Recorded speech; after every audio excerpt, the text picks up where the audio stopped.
Can you please explain to them briefly what happens when there's a major snowstorm in New York City and you own a car? If you own a car in New York City or any of these socialist states, like what they do is they get these snow plows and they scrape the street, and the snow goes towards the what's it called? Oh yeah, the curb. And then unfortunately there are a line of cars on the curb, and the snow forms a wall between the car and freedom, and then it freezes unless you get out there immediately and shovel the snow, which I don't do because I enjoy watching the snow.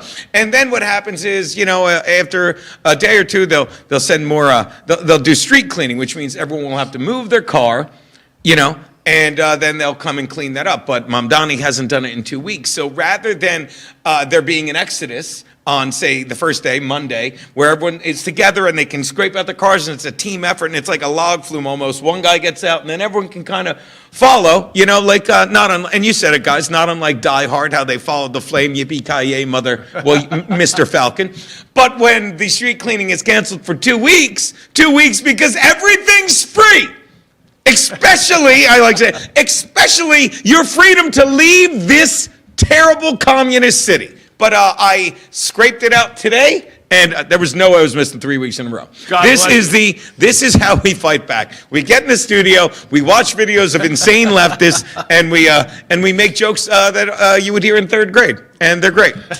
It's nothing to even joke, but I will. It's nothing to even joke about, but I will. It's racist.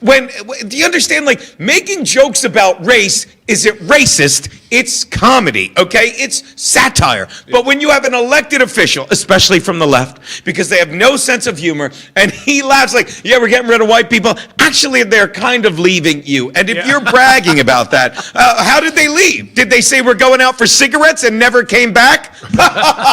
Let me explain the joke. That's what black people do. Now that's satire because I'm making a joke about how the white people are leaving a black man who's bragging about reducing the white population. I believe the Germans did the same thing. But we're the racists.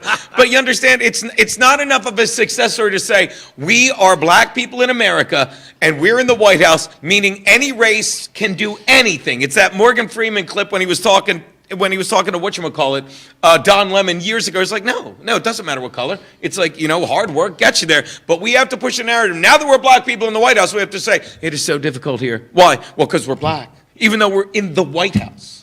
And people believe it. They're like, victim. Oh, victimhood. Yum, yum, yum, yum, yum.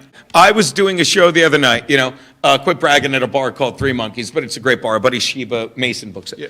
And these liberals go up, and it's fun to be in the back because everyone knows who I am. Because again, I'm not Shane Gillis, but I'm like pretty well known. And these young kids go up that know me and like me. And one kid goes up and is like, so everybody hates ICE. And I said from the back, I go like, not everybody.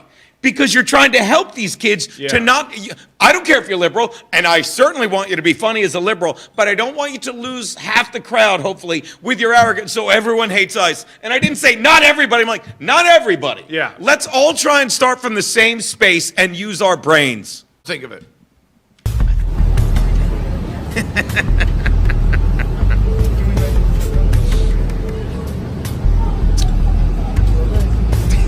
Little spit. Now, is that racism? We don't know. Let's watch this. I mean, the old lady could have been asking for it. Watch this. Is racism defined as a person of color attacking, doing something hateful to a person of another color? I only saw one person in that clip, so that's not racist. What's so funny? Wow, that's beautiful. That's your best work ever.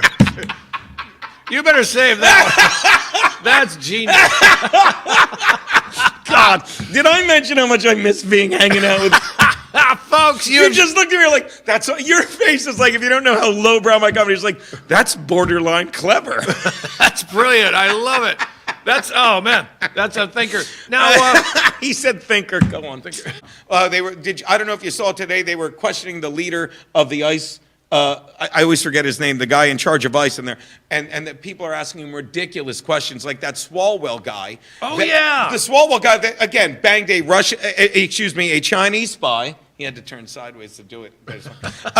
Banged a Chinese spot, and he's yelling. Guys like, "Well, how did the detestable, deplorable behavior? Will you resign?" And he's using it for them detaining a 5-year-old boy. And the guy goes, and the guy tried to explain exactly what happened. He's like, "Our agents took that 5-year-old boy when his father abandoned him, and after we caught him, his father wanted to stay with his son. So his father, who's a piece of garbage, literally said, yeah, I want to keep my son. So the son had to sit in detention with him because these are terrible human beings. And while he was explaining that, your time has elapsed. And then you get some New Jersey broad, who I'm not going to say what color this person of color is, but she's like, oh, do you believe in God? The guy's like, yeah. She's like, how do you feel you'll have to, do you think on Judgment Day you'll be, and he's like, what? They're so arrogant because they'd rather, I can't think of the guy that said, I got to remember it better. He's a famous guy, but he's like, you can't argue with people who are speaking from a place of arrogance. Yes. And that's what's going on. You know what I'm paying attention to? This is what I'm paying attention to. The pieces of garbage on our Olympic team. Oh, that's what I'm paying attention to.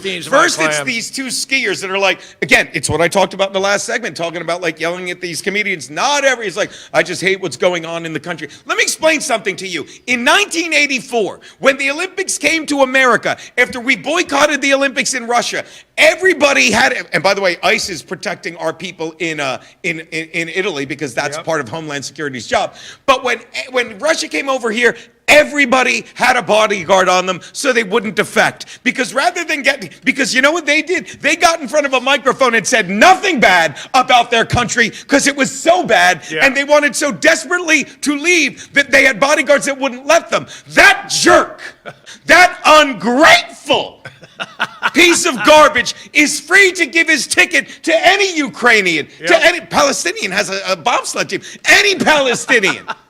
Any Chinaman, I like saying Chinaman, anyone you want, you're free to switch tickets with them, but you won't because you're a spoiled piece of garbage who's had everything handed to him, and you're like, yeah, so I'm just doing it for my friends. You have no real friends. Here's the guy in the pajamas. Now you too. Yeah, right. Well, at least everyone's lived. Now uh-oh. Well, shocker. Who saw that coming? Two guns being wielded by watch this, teens. A couple guns being wielded by teens, as they like to say. Yeah. And it's almost like your parents, if you were raised right, if you know that the word parent is a verb. I know my parents told me, if you want to be a man, get an illegal gun, hold it in front of your groin, your sweatpants, and say, what are you going to do? Don't use your words. Don't reason. Don't turn the other cheek. Keep a gun pressed against your mule and just have either one ready to go off. That they use both of those pieces with no responsibility. Say this, why didn't those guys punch him? Why did they say no? Oh, because they were white.